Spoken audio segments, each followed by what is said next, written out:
Hello everybody, welcome to another Nephilim build. Today we're going to rule over Nazarick as Ainz Ooal from Overlord. As always, keep in mind that these videos are about capturing the spirit of the character rather than capturing their abilities perfectly.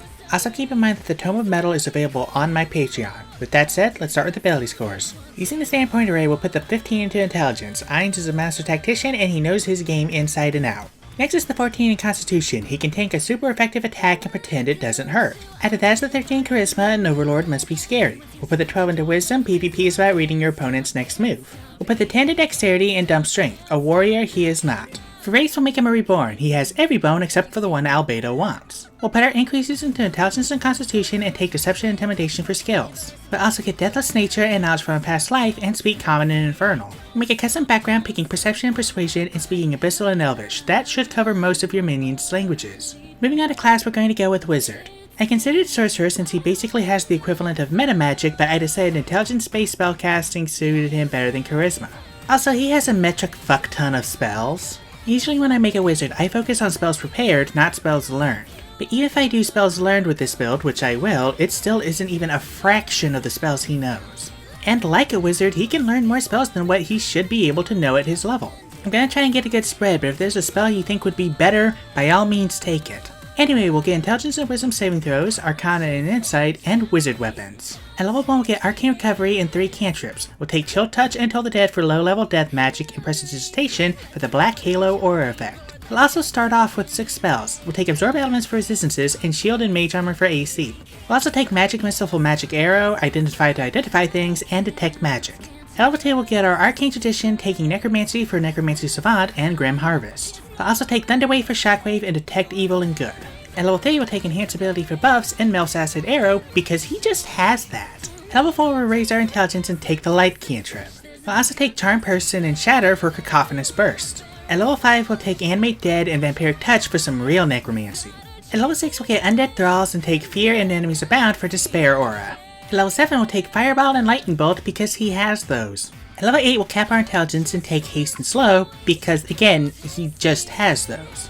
At level 9 we'll take Dance Macabre for more necromancy and creation. Is this another light novel based on someone's D&D campaign, or are a lot of these just RPG standard? At level 10 we'll get Inure to Death and Blade Ward for, I don't know, there's something in there that reduces physical damage. I saw it once and couldn't find it again. He has more spells than what exists in all of 5e, cut me some slack. We'll also take Clairvoyance and Scrying for remote viewing. At level 11 we'll take Create Undead and Tensor's Transformation for Perfect Warrior. Previous jokes aside, this is the most one-to-one comparison to this spell I've ever seen. It lets him use weapons and armor he normally wouldn't be able to, and makes him a badass with them, but he can't cast spells while it's active. Technically we don't have the strength required for plate, but if you try to tell me Ainz doesn't have the resources to make mithril armor, I will slap you. At level 12 we'll take the Tough Feet, plus Fly and Chain Lightning for Chain Dragon Lightning. At level 13 we'll take Teleport and Finger of Death for more death magic. At level 14 we'll get Command Undead and choose Counterspell and Protection from Energy. At level 15 we'll get Sunburst for Fallen Down and Mighty Fortress to create the Great Tomb of Nazarick. At level 16 we'll take the Skill Expert feat, bumping Charisma, choosing History, and taking Expertise and Deception. We'll also take Greater Invisibility for Perfect Unknowable and Eye Bite for Evil Eye, now for the big guns. At level 17 we'll pick Gate and Dominate Monster, and at level 18 we'll get Spell Mastery. We'll pick Shield and Shatter for this, and then take Psychic Scream for Cry of the Banshee and Meteor Swarm for Meteor Fall. At level 19 we'll raise our Charisma and choose Time Stop and Blade of Disaster for Reality Slash. Lastly at level 20 we'll get Signature Spells, choosing Animate Dead and Vampiric Touch. Our last 2 spells will be Wish for Wish Upon a Star and Power Word Kill. He has a bajillion insta-kill spells, just pick one. Now that we're level 20, we finally have our modifiers. For inventory, you would take a staff for an arcane focus. Our AC with Mage Armor is 13, our movement speed is 30, and our average HP is 182 with 20d6 hit dice. And with that, we are done. Now what can this build do?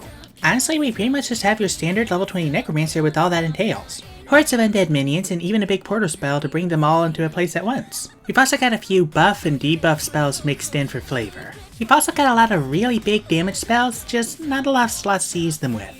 The biggest weakness for this build is, I just didn't have enough spells to get everything. There are most likely a bunch I could have taken to represent something Ainz has that would have made a more balanced build, but I honestly started to go cross-eyed going through them all. Good news though, you're a wizard, just learn all the wizard spells. And I do mean all of them because that still won't be everything. Thank you everybody so much for watching. If you'd like to support my channel, there's a link to my Patreon down in the description. Let me know what you thought of this video down in the comments, and I'll see you all next week when I make Takeshi Hongo from Kamen Rider.